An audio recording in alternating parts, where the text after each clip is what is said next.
Right now at 6 o'clock, a new plan to clean up mountains of trash and debris around Oakland. This is more of a money grab than it is of a solution. We'll meet a local activist who says the city's plan misses the root of the problem. Plus, we'll take you to the small town with a big battle over recalling its top 2 officials, the housing plan that has North Bay neighbors taking sides. I do not want to see developers gifted Fairfax on a silver platter. It's really interesting to be targeted with a recall basically for following state laws. And why a historic East Bay festival had to pack up and move across the county. And later. There is a sentiment right now, right? There is this feeling that we're seeing more. Forget the doom loop, how San Francisco could be primed for the Hollywood spotlight. This is CBS News Bay Area with Juliette Goodrich. Good evening. Oakland is dedicating more resources to fight to an ongoing issue across the city. We're talking about illegal dumping.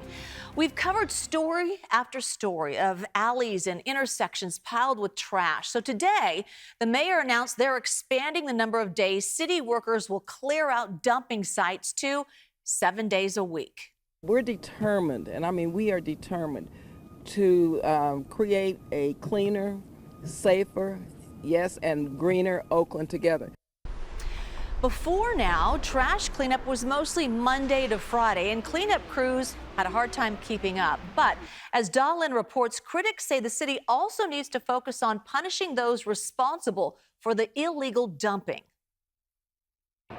In the last 5 years, city workers have picked up about 102 million pounds of trash. Yes, 102 million pounds.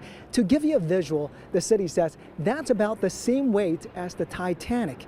As you can imagine, it's cost the city tens of millions of dollars to get rid of it all. We have roofing that's over here, right? Wooden boards, and there was most likely a job that was done. A new pile of trash illegally dumped at the corner of Peralta and 26th Streets in West Oakland. It's extremely frustrating. This pile is from the last 4 days. The city removed the pile on Monday. Vincent Ray Williams III and Supriya Golas also cleared the site a month ago. Within 5 hours, we cleared 61.8 tons of trash from this area with about 9 volunteers. That's huge.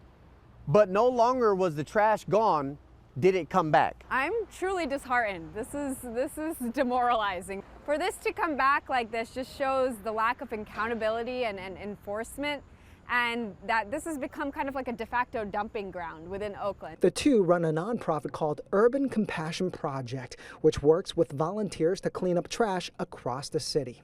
City cleanup crews are constantly overwhelmed by the amount of illegal dumping. The city says in the last fiscal year, workers picked up 18 million pounds of trash. On Friday, the mayor announced the city will expand cleanup days from 5 to 7 days a week.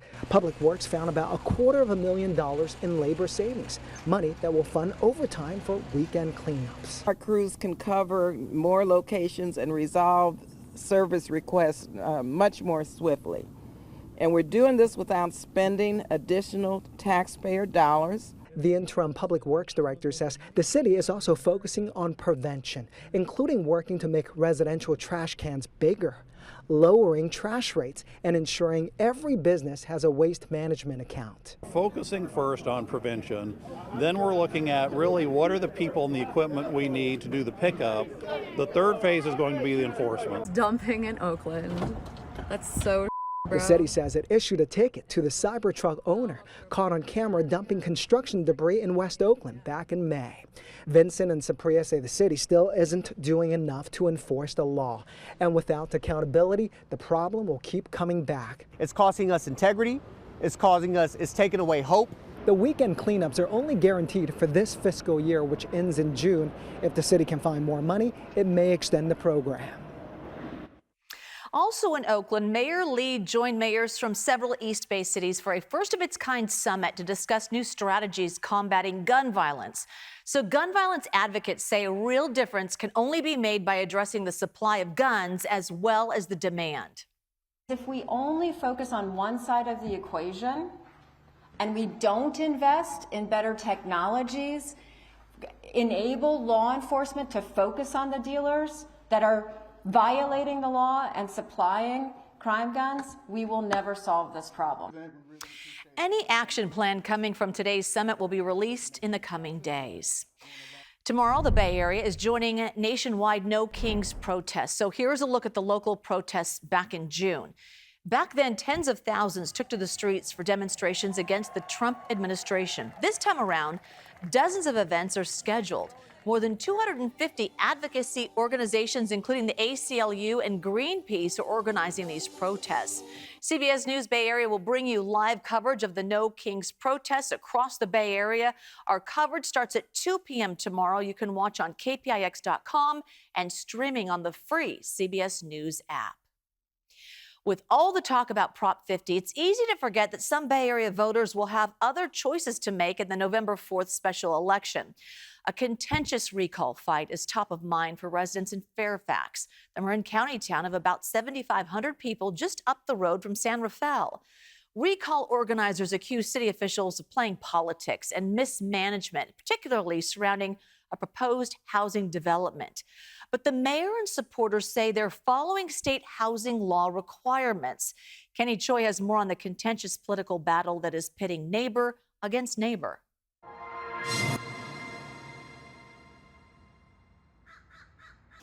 Signs both supporting and opposing the recall of Mayor Liesl Blash and Vice Mayor Stephanie Hellman lined the streets in front of homes. Longtime Fairfax resident Michael Rosenthal rejects the recall attempt. It's an unfortunate abuse of the recall system. Rosenthal says recall organizers are abusing the system for political purposes. Recall leader Candace Neal Ricker is a manager at Naves, a local downtown bar. Gentrification occurs, growth occurs. It's about logical growth. It's about moderate growth. Neal Ricker blames town leaders for allegedly mismanaging funds, neglecting needed infrastructure fixes, and paving a path toward high-density housing. I do not want to see developers gifted Fairfax on a silver platter, which is what I see right now. State housing rules require the town of Fairfax to plan for at least 490 new units through 2031.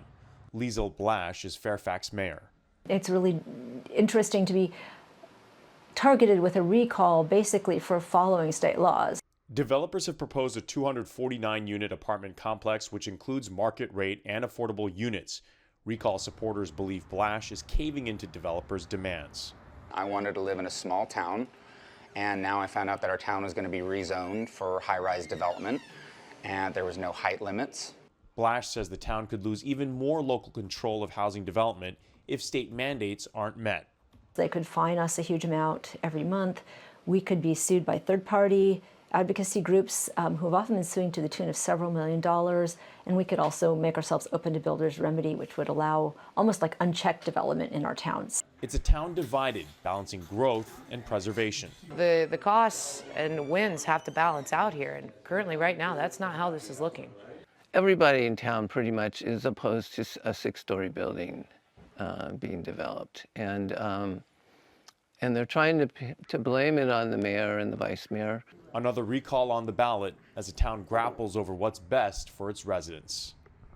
If the recall succeeds, the town council can appoint interim replacements until a special election takes place. If it fails, Blash has suggested she will not seek re-election when her term ends.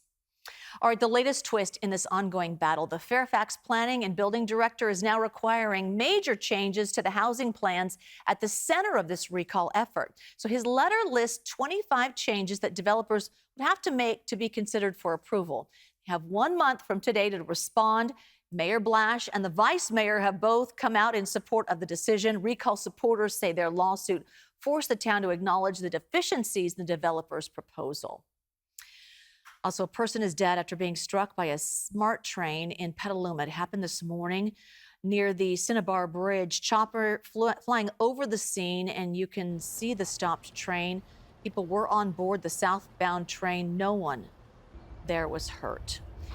USF's athletic director and former NFL player Larry Williams died on campus. And according to the university, Williams was working out at the War Memorial Gym yesterday when he died. He was 62 years old. Williams was first drafted by the Cleveland Browns in 1985 and has played several seasons with the New Orleans Saints and New England Patriots. He was named USF's athletic director in 2022. A statement from the university president reads, Larry saw his work at USF as more than a profession. It was a calling, which he devotedly lived out for others on a daily basis. No memorial plans have been announced just yet. All right, still ahead here at 6, how a brand new facility helped the Humane Society save the life of a hawk that was shot in the head with a BB gun.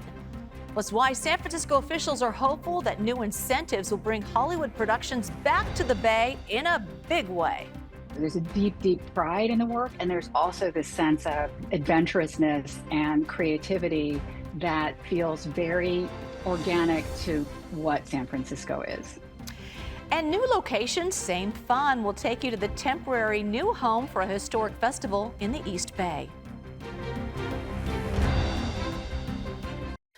Well, living in the Bay Area, it can be easy to just become numb to San Francisco's unique look. So many truly iconic landmarks that it's no wonder countless classic movies and TV shows take place here. In recent years, Hollywood has stepped back a bit, largely because of rising production costs. But that could all be changing, and our Kelsey Thorud looks at how the city is enticing studios to set up shop by the Bay.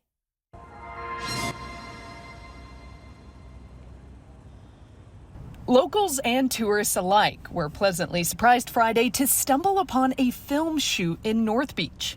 It's like out of a movie. No, it's like that doesn't happen in Switzerland. So for us, it's really unexpected and it's really, interesting. Yeah, I think it's really cool. I've always liked seeing San Francisco show up when I watch movies. The shoot here is for a commercial. But Film SF, the department in charge of attracting and permitting productions in the city, say interest in filming all sorts of projects is on the rise. There is a sentiment right now, right? There is this feeling that we're seeing more, especially in this summer. We had a couple of independent films that we're shooting here. Last year, 241 different productions shot in San Francisco, a slight increase from the year before. The industry is still rebounding from the pandemic and the 2023 strike. That's why this summer, the governor signed a bill increasing tax incentives to try and get more productions to stay in California. The governor signing an incentive package was critical and crucial. So we hope to see some results from that. I think we might. The Bay Area, of course, has long been a star of the screen. From Alfred Hitchcock's The Birds. Why are they doing this? To Marvel's Shang-Chi. Who are you? Ask anyone, and they can usually name at least one movie or TV show shot here. Michael Douglas, Streets of San Francisco. I remember the 70s as a kid, yeah. City leaders are trying to keep that legacy going by not only utilizing the state's new tax incentives, but leveraging their own tax incentive as well. Currently, certain productions are eligible to get back up to $600,000 of what they paid to the city to shoot here. It's like, what else can we be creative and do to drive more business here, which is looking at our incentive and see how we can make it more competitive to keep productions that are set in San Francisco to really stay here. Luckily for the city, San Francisco has some of the most breathtaking backdrops, almost impossible to recreate anywhere else. And many of the biggest names in the industry, from George Lucas to Ryan Coogler, are products of the Bay. These are all factors many believe will keep San Francisco and the entire Bay Area at the heart of the film industry for decades to come. There's a deep, deep pride in the work, and there's also this sense of, I think, adventurousness and creativity that feels very organic to what San Francisco is. And how's this for some Bay Area movie trivia? According to the San Francisco Public Library, at least 20 films set in the city have either won an Oscar or at least been nominated for one. All right, for 88 years, the Walnut Festival has brought together the Walnut Creek community for a weekend of fun for all ages. But because of a construction conflict, the 89th annual festival is being held in an entirely different city. So normally the festival is held at Heather Farm Park in Walnut Creek. Instead, this year's edition is more than 15 miles away at the Contra Costa County Fairground in Antioch. Organizers say the fairgrounds was one of the few locations in the area big enough to hold this carnival, the food vendors, and the stage for live music. So Eric, the president of the Walnut Festival Association, says besides the change in venue, guests should not notice any differences. We still have vendors, we still have the kids zone, we still have the live music, great food, the carnival, as you can see behind me. Everything has pretty much stayed the same. It's just a location change. The festival kicked off yesterday afternoon and it runs until Sunday night at 8 p.m. We finished off the work week with a long-awaited return to normal October temperatures into the 70s to near 80 degrees inland. One day of above-average temperatures tomorrow. We'll track what happens after that, including our next chance of rain coming up in the First Alert forecast. The first ever surgery performed at a new wildlife center in San Jose saved the life of a hawk. It was actually shot in the head. So you can take a look. This is the hawk. It was found on a picnic table at San Jose Park, unable to fly. An x-ray revealed the hawk had an open wound from a BB gun under its eye. Red shoulder hawks are daytime hunters and must have perfect vision to navigate forested areas in pursuit of fast prey. 2 months after the surgery, the hawk was fully healed and released into the wild. Thankfully. And who does that with BB guns? Yeah. Knock it off. Cute for a bird of prey. Very, Yeah. and can see now, and I'm so glad that they were able to nurse it back in the surgery it needed. Yeah. Okay, wow, we've made it. We're The end of the hearing work week. wonderful Here we are. skies for that hawk above to Yeah. see clearly in the sky. Exactly. No problems today. And Okay. the next chance of rain is still a week away in all likelihood. So we're getting into a nice calm weather pattern as we head into the weekend. Here's a look at the satellite replay over the past several hours. Not much to see across California. And even if we open the window quite a bit wider to the whole West Coast, there's not much going on until you head up into the Pacific Northwest. A little bit of cloud cover for the moment, but offshore, there is an atmospheric river getting its act together that's going to be sending rain into Washington and Oregon over the weekend, but that is not going to even approach the Bay Area. The worst we're going to see is some passing clouds overhead. Let's take a look at what's happening out there right now. A look outside from the Mark Hopkins Hotel and beautiful sunset view of Salesforce Tower that we then cover up with temperatures. 60s around the Bay in San Francisco and Oakland. Inland temperatures are in the 70s. Not much variation between Santa Rosa at 71 degrees and the warm spot of Concord at 74 degrees, but pretty much everybody very close to where you're supposed to be on a mid-October evening. Dropping off pretty quickly. We'll see a mix of 40s and low to mid 50s on the map by early tomorrow morning. Fog not likely to be a major factor, but let's track what little there's going to be as we head through the rest of tonight. In fact, we're just going to skip that and take a look at the temperature pattern for tomorrow. It's going to be pleasantly warm. What little fog we do see won't take long to dissipate, and temperatures will warm up to a few degrees above average, about 3 to 6 degrees above normal on a pretty general basis. 84 degrees in San Jose. Those about 8 degrees above normal. Mid 80s in Los Gatos and Morgan Hill. Those will be the warm spots across the entire Bay Area. East of the Oakland Hills, mostly in the low 80s. 81 degrees in Fairfield, 83 Concord. A mix of 70s and 80s around the Bay. Even Fremont and Redwood City getting up to 82 degrees. And right around 70 degrees at the coast, within a degree on either side, with temperatures in the North Bay reaching up to the upper 70s and low 80s by tomorrow afternoon as well. Temperatures will take a little step back on Sunday, but it's still going to be warm out there if you're heading out to the 49ers game as they take on the Atlanta Falcons. This is Sunday night football.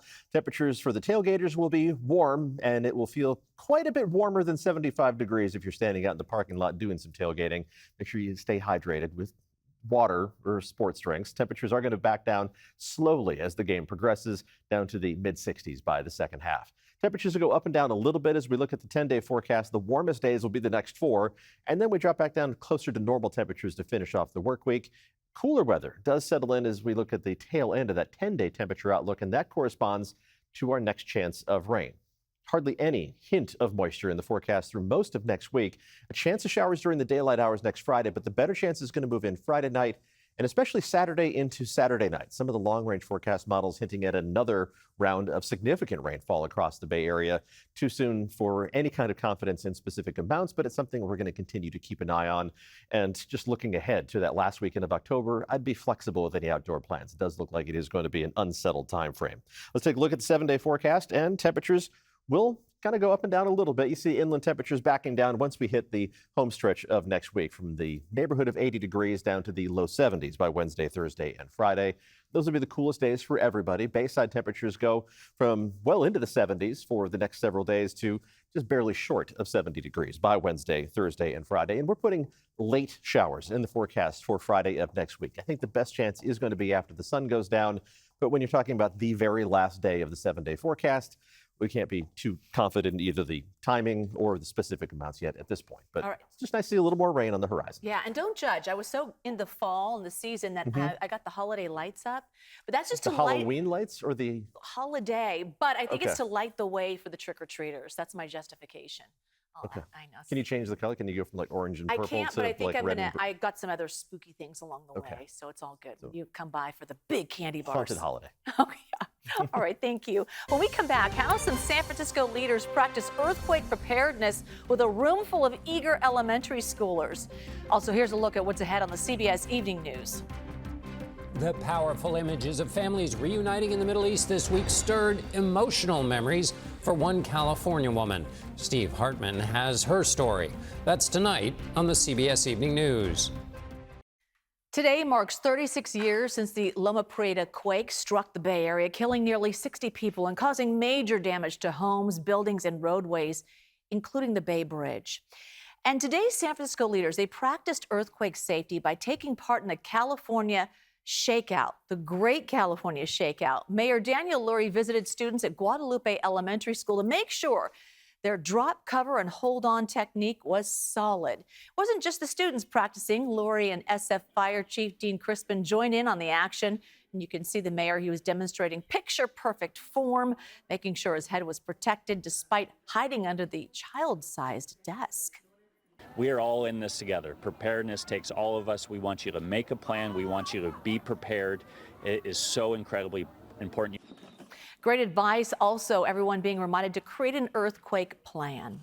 All right, CBS Evening News is next on KPIX. Local news continues on our streaming service, CBS News Bay Area. Back right here in 30 minutes with more news just for you at 7 o'clock. See you then.